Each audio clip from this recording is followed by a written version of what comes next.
مولا دا ایک مطلب نہیں، میں اپنے اکھیں کنے روایت پڑھیں جو مولا دے 92 یا 100 مطالب ہیں، اور مولا دا یہ مطلب بھی نہیں اسے محترم مولانا طارق جمیل صاحب او دسیں دے پہن جو بھئی مولا دا مطلب صرف دوست نہیں، ہن بھی میں کلپ سنتے آیا او آہدے پہنی جو مولا دا مطلب صرف دوست نہیں، مولا دا مطلب ہے جانشین، گدی نشین، تخت دا وارث، تخت دا مالک، اے مطالب ان مولا دے، ٹھیک ہے؟ یعنی پیغمبر نے اتھائیں کر والا پیغمبر نے امام علی دائی چا تعارف کروایا، اس دے بعد علی ابن ابی طالب دے باقی 11 پترا دا امام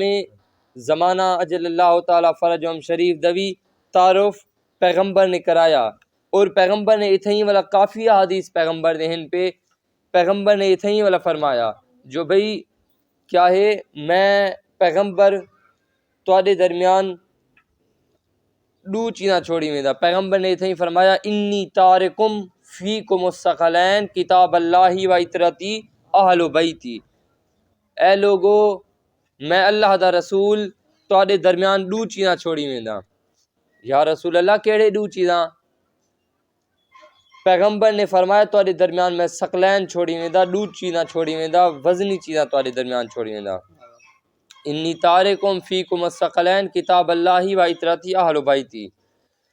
جو میں تواڈے درمیان دو باریں تے گراں قدر وزنی چیزاں چھوڑی ویندا، پہلی چیز کیا ہے اللہ تبارک و تعالی دی کتاب، دو جی میں نبی دی اطرت ہے یعنی میں نبی دے اہل بیت علیہ السلام، اے دو چیزاں میں تواڈے درمیان چھوڑی ویندا۔ اگوں کہ پیغمبر فرمے دے پن جو انہیں دو چیزیں دے دامن کو اگر مضبوطی نال تھام کی دے نا دنیا وچ بھی کامیاب ہو آخرت وچ بھی کامیاب ہو، اگر دوہیں دے وچوں ایک کوئی چھوڑ دیتے ہوئے تو والا دنیا وچ بھی ناکام ہوتے والا آخرت وچ بھی ناکام ہو، ناکامی تہاڈی مقدر ہے۔ پڑھو صلوات آل محمد دی ذات ہے، اللہ کوئی صلوات پڑھو، کوئی نعرہ ہے جنہیں شرم ازوری تو نہیں